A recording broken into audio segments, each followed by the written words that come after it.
Tomorrow night, the New Year's Eve countdown in the Trump Kennedy Center will sound differently than originally planned. The Cookers, a jazz group scheduled to perform 2 New Year's Eve performances, has canceled. While the group did not give details behind the decision, one band member, Billy Harper, shared in a Facebook interview, quote, "I would never even consider performing in a venue bearing a name and being controlled by the kind of board that represents overt racism and deliberate destruction of African-American music and culture." A New York-based dance company, Doug Verone and the Dancers, is also canceling 2 shows in April, a decision that the head of the company told the New York Times.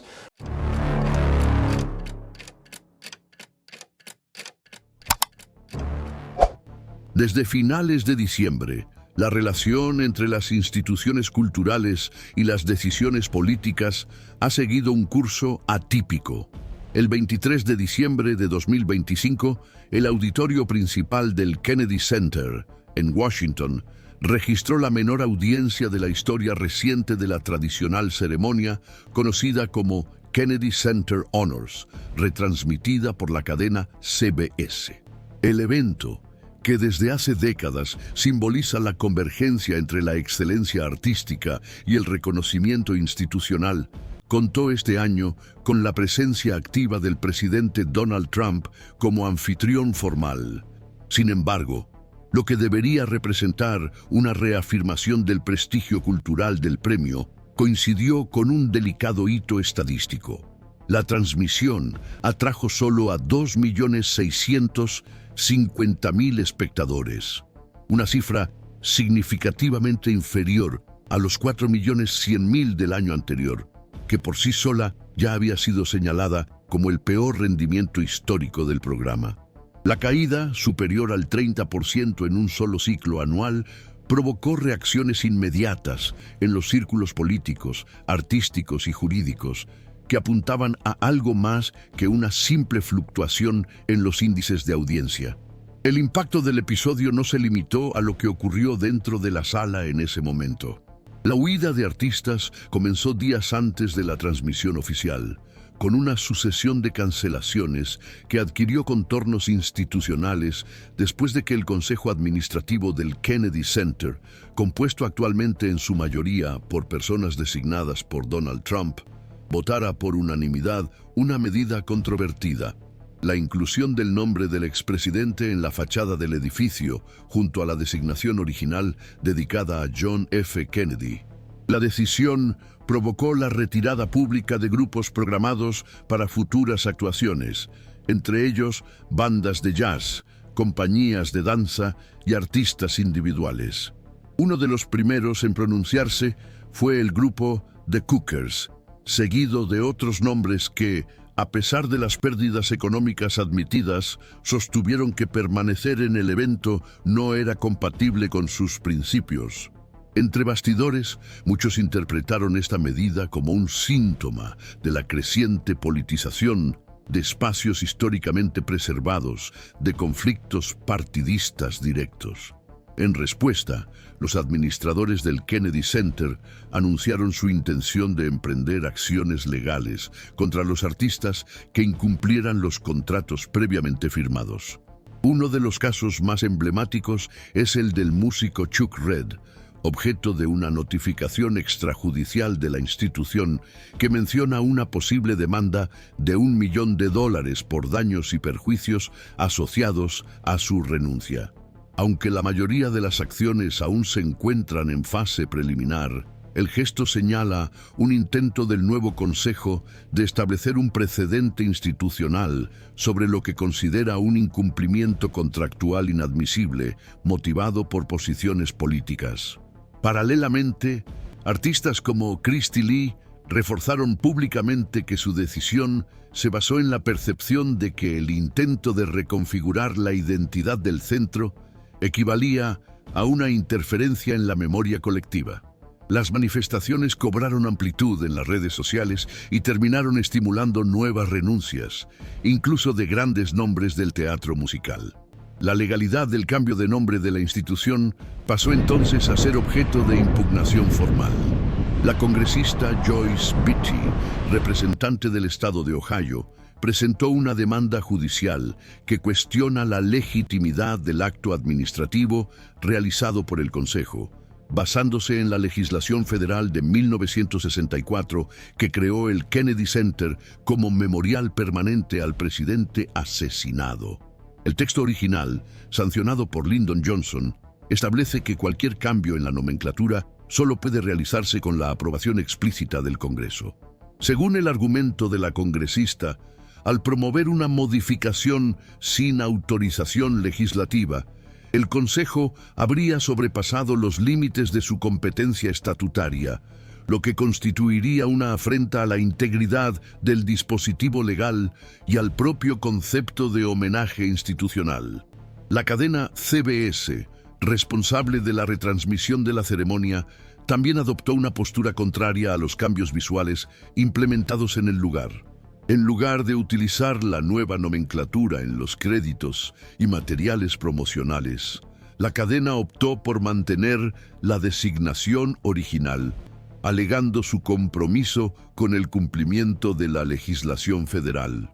Durante la ceremonia, las imágenes revelan que el presidente y su comitiva se situaron frente a un panel con el logotipo de la cadena, sin ninguna referencia al cambio de nombre. Internamente, fuentes vinculadas a la producción confirmaron que el tiempo de intervención de Donald Trump se redujo en la edición final, pasando de aproximadamente 10 minutos a 2. La decisión editorial se justificó como acorde con el formato tradicional de la ceremonia, aunque los observadores del sector interpretan el gesto como un indicio de resistencia.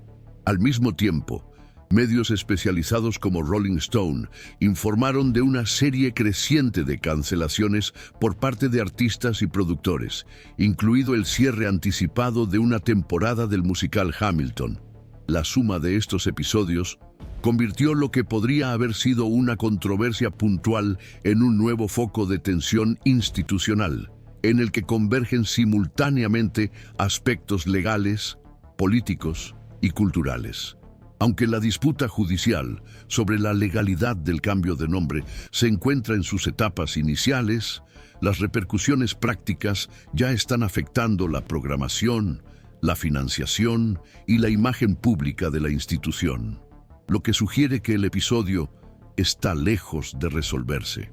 Seguir de cerca las implicaciones de esta disputa no solo significa observar un conflicto entre personalidades públicas, sino comprender cómo las decisiones administrativas en espacios simbólicos pueden redefinir los límites normativos y poner a prueba la resiliencia de las instituciones culturales.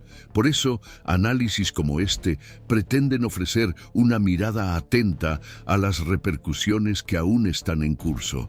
A partir de ese momento, el debate sobre los límites institucionales de la decisión adoptada por el Consejo del Kennedy Center comenzó a involucrar no solo a artistas y parlamentarios, sino también a juristas, exmiembros del Departamento de Justicia y especialistas en Derecho Público Federal.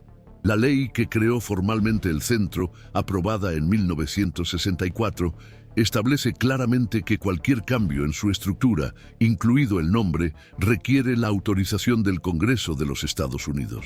La legislación se concibió en un contexto específico: la conmoción nacional tras el asesinato del presidente John F. Kennedy, cuyos ideales en materia de cultura, educación y servicio público fundamentaron la concepción del centro como un memorial vivo. Los juristas vinculados al Servicio de Investigación del Congreso comenzaron a argumentar en dictámenes informales que la disposición no solo tiene validez continua, sino que forma parte del conjunto de normas federales de preservación de la memoria histórica institucional, cuyo incumplimiento puede constituir una violación de la Ley Federal de Protección del Patrimonio Público. Es en este contexto que se intensificó el debate sobre la naturaleza jurídica de la decisión de la actual Junta Directiva. Nombrado en su mayoría durante la administración Trump, el Consejo tiene autoridad administrativa sobre la programación y la gestión financiera del centro, pero según varios expertos, no tiene poderes para redefinir unilateralmente su identidad jurídica. Para muchos analistas, el acto de renombrar constituye un desvío de la finalidad en la medida en que transforma una institución concebida como patrimonio cultural apartidista en un instrumento de personalización política. La constitucionalista Carol Whitaker, profesora de la Universidad de Georgetown, declaró en una entrevista reciente que el episodio sienta un precedente preocupante en el que las decisiones de carácter administrativo pueden utilizarse para reconfigurar el significado institucional de los espacios públicos sin debate legislativo, judicial o popular. Esta convergencia ayuda a comprender por qué el tema traspasó rápidamente los límites del circuito artístico y cobró relevancia en el ámbito jurídico e institucional. A partir de la acción iniciada por la congresista Joyce Beatty, se inició un movimiento más amplio en la Cámara de Representantes. Los miembros de la Subcomisión de Patrimonio y Memoria Pública solicitaron acceso a las actas de la reunión del Consejo del Kennedy Center, con el fin de verificar si se había consultado previamente al asesor jurídico de la institución antes de aprobar el cambio de nombre. Los parlamentarios también comenzaron a cuestionar si se habían utilizado fondos públicos federales para sustituir la señalización exterior y producir materiales con la nueva imagen de marca. Aunque estas preguntas aún se encuentran en una fase inicial, el esfuerzo legislativo indica la intención de establecer pautas normativas más claras para la gestión de instituciones públicas que tienen un valor consolidado.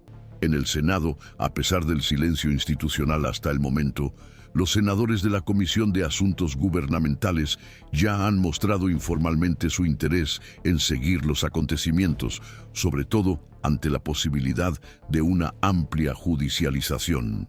Desde el punto de vista del control externo, la Oficina de Responsabilidad Gubernamental, JAO, ha sido activada por grupos de defensa del patrimonio histórico para verificar si el cambio de nombre ha supuesto una violación de las directrices presupuestarias vigentes.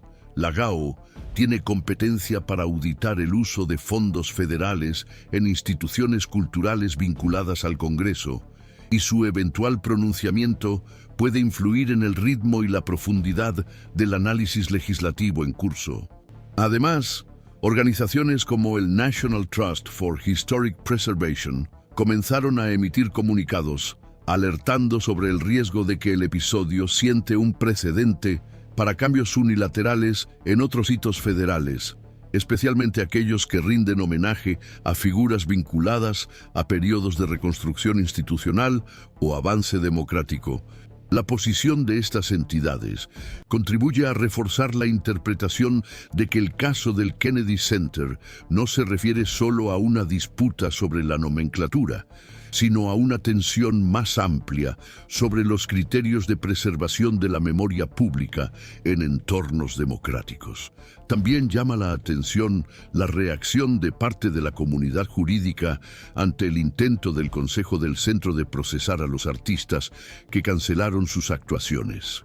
Según análisis preliminares divulgados por despachos especializados en contratos culturales, el uso del poder judicial para coartar las posiciones políticas de los artistas puede interpretarse como una forma de coacción, sobre todo cuando está vinculado a cambios unilaterales en la misión institucional de la organización contratante. La posibilidad de judicializar estas relaciones plantea cuestiones sobre la libertad de expresión, la autonomía artística y la propia naturaleza de los contratos firmados con instituciones financiadas con fondos públicos. La Unión Americana por las Libertades Civiles ya ha señalado que podría intervenir si algún proceso judicial vulnerara los principios constitucionales de la expresión artística y la objeción de conciencia. La tensión entre las cláusulas contractuales y los derechos fundamentales puede, por lo tanto, constituir un nuevo eje de análisis para los juristas especializados en arte, cultura y derechos civiles.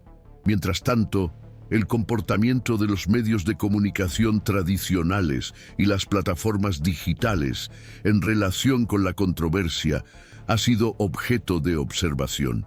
La decisión de la CBS de mantener la nomenclatura original del centro, incluso ante el cambio visual promovido por el Consejo, fue interpretada por los analistas como una afirmación institucional de compromiso con la legalidad.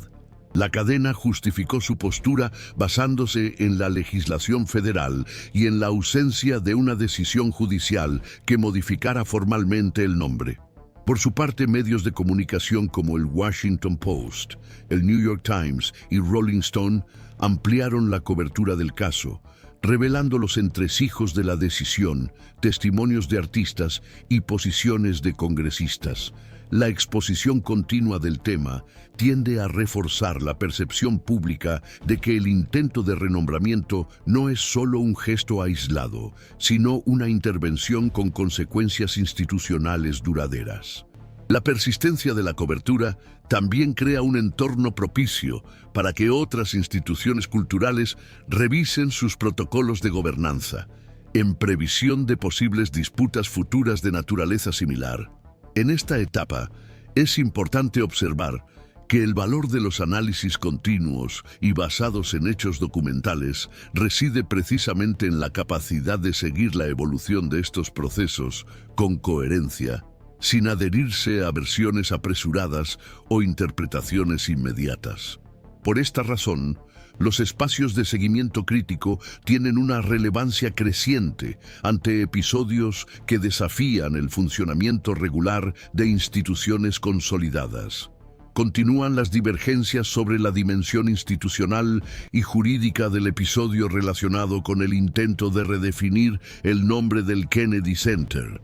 Para parte de los juristas especializados en derecho público, la deliberación aprobada por el Consejo Directivo puede ser anulada en base a la legislación instituida en 1964, concebida para garantizar la preservación de la identidad institucional del espacio. Otros analistas, sin embargo, sostienen que la propia adopción de una iniciativa de esta naturaleza ya constituye un golpe relevante a los principios fundamentales de estabilidad e integridad institucional. La controversia no se limita a la viabilidad técnica de la reversión del acto, sino que se amplía al análisis de los efectos simbólicos y estructurales que este tipo de decisión puede producir en la relación entre el poder público y las instituciones destinadas a salvaguardar la memoria colectiva. Los registros históricos indican que la norma que protege al Kennedy Center forma parte de un conjunto más amplio de disposiciones legales formuladas en contextos de reorganización democrática, con el objetivo de evitar apropiaciones circunstanciales de hitos institucionales. Aún así, la eficacia de este marco depende de interpretaciones que varían según el escenario político y el perfil de los agentes involucrados en el proceso de toma de decisiones. Expertos vinculados a la American Bar Association destacan que, incluso en el caso de una eventual revocación judicial, los efectos del episodio tienden a prolongarse en el tiempo. Según esta interpretación, el límite institucional ya ha sido puesto a prueba y la corrección jurídica posterior, aunque relevante desde el punto de vista formal, no es suficiente para borrar el impacto público generado por el intento. Para estos analistas, el caso vuelve a poner sobre la mesa un debate poco frecuente sobre los límites reales de la autonomía administrativa en las instituciones públicas que ejercen una función memorial. La inexistencia de salvaguardias automáticas crea un espacio para que las decisiones administrativas, aunque sean temporales, promuevan cambios disociados de los pactos históricos consolidados, lo que exige correcciones posteriores por parte del Poder Judicial. De este modo, el debate va más allá del análisis estricto de la legalidad y pone de manifiesto una fragilidad estructural. Hasta el momento, no se ha llegado a un consenso sobre si la legislación vigente se considerará suficiente para neutralizar la iniciativa sin la creación de nuevos instrumentos normativos. En el plano político, las interpretaciones siguen igualmente fragmentadas. Una corriente interpreta la decisión del Consejo como parte de un patrón más amplio de experimentación institucional, en el que los actores políticos ponen a prueba los límites formales de la gobernanza pública mediante decisiones administrativas de gran peso simbólico. Otra corriente, más cautelosa, entiende que el episodio debe analizarse como un hecho aislado, resultado de disputas internas específicas del Consejo y no indicativo de una tendencia sistémica. La coexistencia de estas interpretaciones opuestas ha dificultado la construcción de un entendimiento unificado en el Congreso. Los parlamentarios de diferentes partidos, a pesar de las manifestaciones públicas puntuales, evitan adoptar posiciones concluyentes mientras el análisis jurídico sigue en curso. Este ambiente de suspensión interpretativa contribuye al mantenimiento de un prolongado cuadro de indefinición institucional. En el ámbito artístico, la controversia ha provocado una reorganización perceptible en las relaciones entre los creadores y la institución. Los artistas que optaron por cancelar sus actuaciones afirmaron que su decisión no se basaba en un rechazo personal a figuras públicas, sino en la percepción de que el espacio había dejado de reflejar los valores que guiaron su concepción original. Sin embargo, esta interpretación también es objeto de controversia. Los representantes del Consejo sostienen que las manifestaciones artísticas no deben funcionar como un mecanismo informal de veto a las decisiones administrativas aprobadas de acuerdo con los procedimientos internos de gobernanza. Para los juristas que siguen el caso, este enfrentamiento revela un dilema más profundo sobre el papel de la cultura en el sostenimiento del etos democrático. Hay quienes defienden que el Kennedy Center debe entenderse como un espacio legítimo de tensión entre la gestión institucional y la creación artística, mientras que otros argumentan que su función conmemorativa exige una protección más sólida contra interferencias que puedan desvirtuar su propósito fundacional. Las decisiones judiciales que se dicten tendrán un impacto que va más allá de la denominación formal de la institución, alcanzando una comprensión jurídica más amplia sobre cómo se define la finalidad de un espacio cultural público. Los tribunales federales ya han recibido las peticiones iniciales, aunque aún no se han fijado las fechas para las primeras audiencias. El ritmo del Poder Judicial contrasta con la rapidez de los efectos prácticos ya observados, como la retirada de patrocinios, la reorganización de agendas culturales y la movilización de artistas y productores en defensa de nuevos criterios de gobernanza institucional. Según los expertos en políticas públicas culturales, el núcleo de la controversia reside en evaluar si los marcos normativos actuales son suficientes para proteger los espacios de memoria colectiva en contextos de alta polarización política.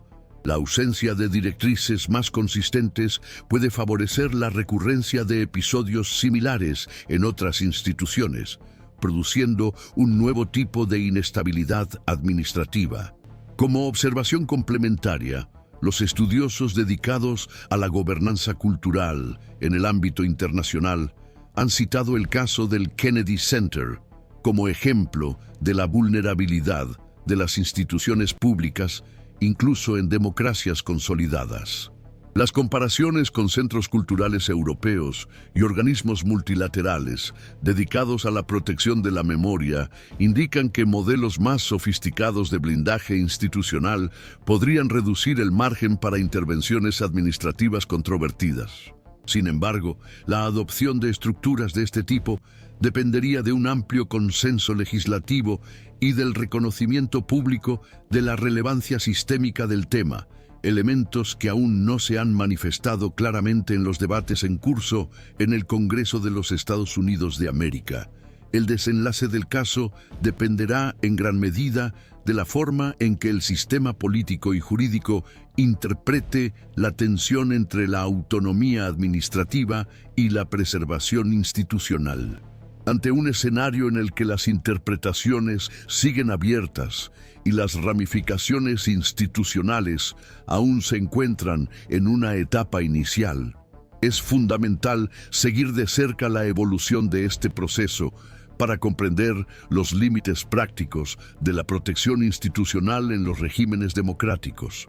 Por esta razón, continuaremos siguiendo, con rigor analítico y atención permanente, los próximos capítulos de esta controversia.